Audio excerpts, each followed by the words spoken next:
You weren't authorized to touch that patient, the supervisor snapped as the nurse's hand still trembled from CPR. He wasn't even on your shift.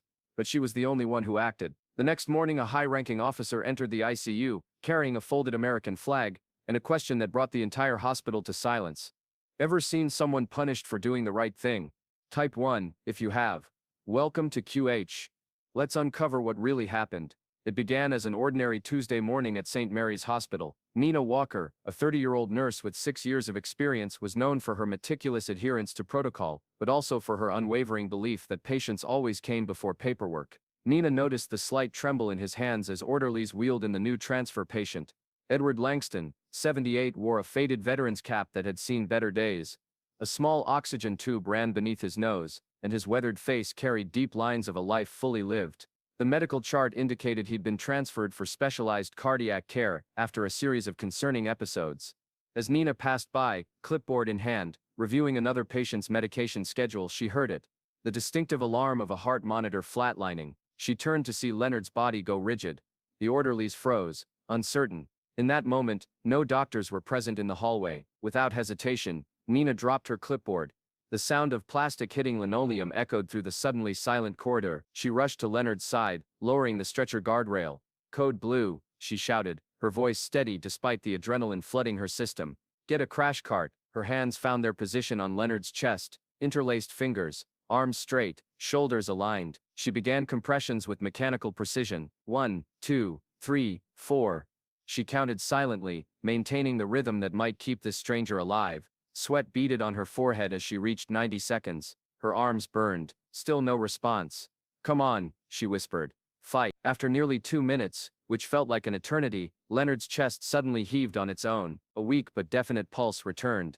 Nina stepped back, her scrubs damp with perspiration, her arms trembling from exertion. That's when Supervisor Sharon Bates appeared, face contorted with bureaucratic fury. She didn't ask about the patient's condition, didn't acknowledge the life just saved. "Who authorized you to intervene?" she demanded, voice cutting through the tense atmosphere. "This patient isn't assigned to your ward. You violated protocol." Nina stood speechless, still catching her breath, as Margaret confiscated her ID badge. "You're suspended pending review. Clear out your locker." Nina looked once more at Leonard, now breathing steadily as the emergency response team finally arrived. She nodded slightly, then walked away, her footsteps echoing in the suddenly silent hallway. "Stories like this exist because of people like you. Stay with us and help spread what's right." Nina sat alone in the staff break room, staring at her reflection in the coffee she hadn't touched. The suspension notice lay beside her, effective immediately.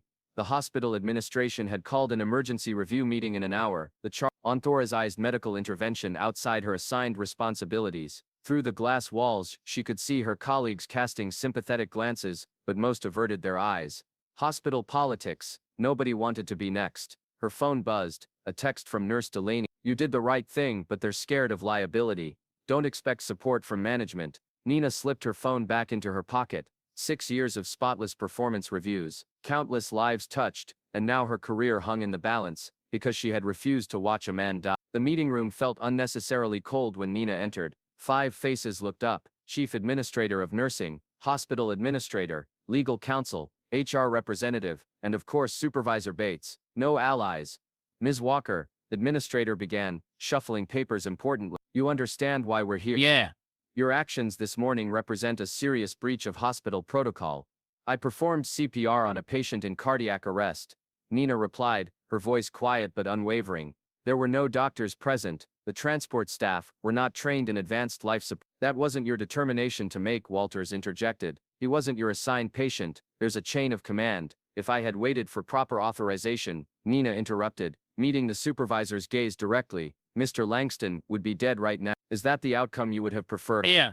The room fell silent. From the corner of her eye, Nina noticed a man in a dark suit rise from his seat in the waiting area outside. He had been listening intently. He walked away quickly, phone already at his ear. "This isn't about preferences," the legal counsel spoke carefully. "It's about liability and established protocols. When staff act beyond their assigned scope, my scope is saving lives," Nina said. "That's what I was trained to do. That's what I swore to do." The administrator sighed. "We'll reconvene after reviewing the security footage. Until then, your suspension stands." What no one in that room realized was that the man who had been listening, the one who had slipped away to make a phone call, was retired Colonel Robert Langston, Leonard's younger brother, and he had heard everything. In a quiet corner of the hospital lobby, James spoke urgently into his General, it's Garrison. I need a favor. His voice dropped lower. Someone deserves protection and recognition. How quickly can you get here? Back in her locker room, Nina slowly packed her personal items, a framed photo of her graduation, a coffee mug, gifted by a patient's family, small tokens of a career she had poured her heart into. She wondered how many lives would be lost to protocol and bureaucracy, how many split-second decisions would be scrutinized by people who had never had to make them. She didn't regret what she'd done. She would do it again, even if it cost her everything. At precisely 11:58 a.m., the distinctive sound of polished dress shoes on linoleum turned heads throughout the hospital's administrative wing. A tall figure in full military dress uniform moved with purpose through the corridors. Colonel Mason Hale, decorated combat veteran and current military liaison officer, carried a wooden box tucked under one arm and an official envelope bearing government seals in his hand. The medals on his chest caught the fluorescent light, each one representing moments of valor that few civilians could comprehend. I need to speak with your hospital director, he informed the startled receptionist, his voice calm but brooking no argument. Immediately, the receptionist fumbled with the phone, eyes wide at the imposing figure before her. Sir, may I ask what this is regarding? It concerns a matter of honor, the colonel replied, standing perfectly straight, his cap tucked precisely under his arm, and a nurse named Nina walked. Within minutes, Nina found herself summoned back to the same meeting room. This time, however, the atmosphere had changed dramatically. The hospital director herself had joined them, her usually confident demeanor noticeably subdued, and at the head of the table sat Colonel Harris, his expression unreadable beneath decades of military discipline, weathered face revealing nothing but the gravitas of his purpose. I understand, the colonel began, his voice carrying the weight of authority that needed no volume to command attention, that Nurse Walker has been suspended for providing life-saving care to Edward Langston. The director shifted uncomfortably in her leather chair, manicured fingers adjusting papers that didn't need arranging. Colonel, with all due respect, this is an internal hospital matter. Edward Langston, the colonel continued as if she hadn't spoken, each word measured and deliberate, is not just any patient. He opened the wooden box with reverent care, revealing a purple heart medal nestled against deep blue velvet. The medal gleamed under the conference room lights, its purple and gold a stark contrast to the sterile whites and blues of the hospital environment. Staff Sergeant Edward Langston served 3 tours in Vietnam. During his second tour, he carried 4 wounded men through enemy fire after their helicopter was shot down. With shrapnel in his leg and burns across his back, he returned to the wreckage 3 times, refusing evacuation until every man was accounted for. 2 of those men are now surgeons, one is a congressman. The room fell silent. Even Supervisor Bates appeared to shrink in her chair, her previous righteousness evaporating like morning mist. Colonel Harris slid a USB drive across the table. I've taken the liberty of reviewing your security footage. It clearly shows that Nurse Walker was the only medical professional who responded appropriately to a life-threatening situation. She followed every protocol for emergency intervention, exactly as she should have. The director inserted the drive into her laptop. The room watched in silence as the morning's events unfolded on screen. Nina's immediate response, the perfect form of her CPR technique, the precious minutes that passed before anyone else arrived to help. In the military, Colonel Harris continued, we have a saying, initiative in the absence of orders. It means taking the right action when there's no time to wait for permission. It's what we train our best for. He turned to Nina. Your actions embodied the highest standards of medical care and human decency. You didn't need to know Sergeant Garrison's military record to know his life was worth saving. The hospital director cleared her throat. In light of this additional context, I believe we should reconsider our position. Miss Walker's suspension is lifted immediately.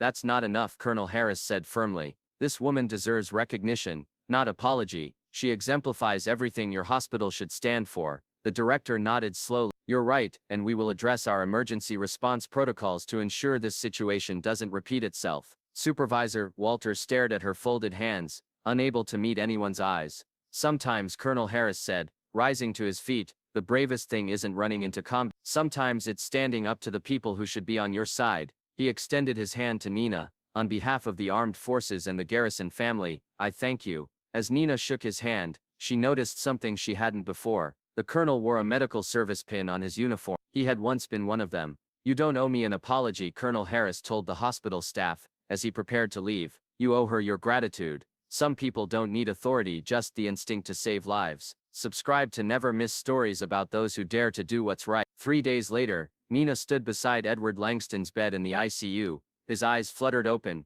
focusing slowly on her face. Recognition dawned in his weathered features. "You're the one," he said, his voice a hoarse whisper. "My brother told me what happened." Nina adjusted his IV line. "Just doing my job, Mr. Langston." Sit down. Leonard's hand, spotted with age but still strong, reached for hers. "I pulled men from burning helicopters," he said, "carried buddies through jungles when they couldn't walk. Never once thought," his eyes glistened, "never thought someone would save me someday." Nina squeezed his hand gently. "That's how it works. We look out for each other." Later that afternoon, Nina found Supervisor Bates waiting by the nurse's station. The older woman's usual rigid posture had softened, her eyes downcast. "Nurse Walker," she began, her voice uncharacteristically hesitant, "I owe you an apology, a public one." She gestured toward the staff gathering for shift change. "May I?" Nina nodded, uncertain what to expect. Walters cleared her throat, drawing the attention of the dozen nurses preparing for the evening shift. "I want to acknowledge something important," she announced. 3 days ago,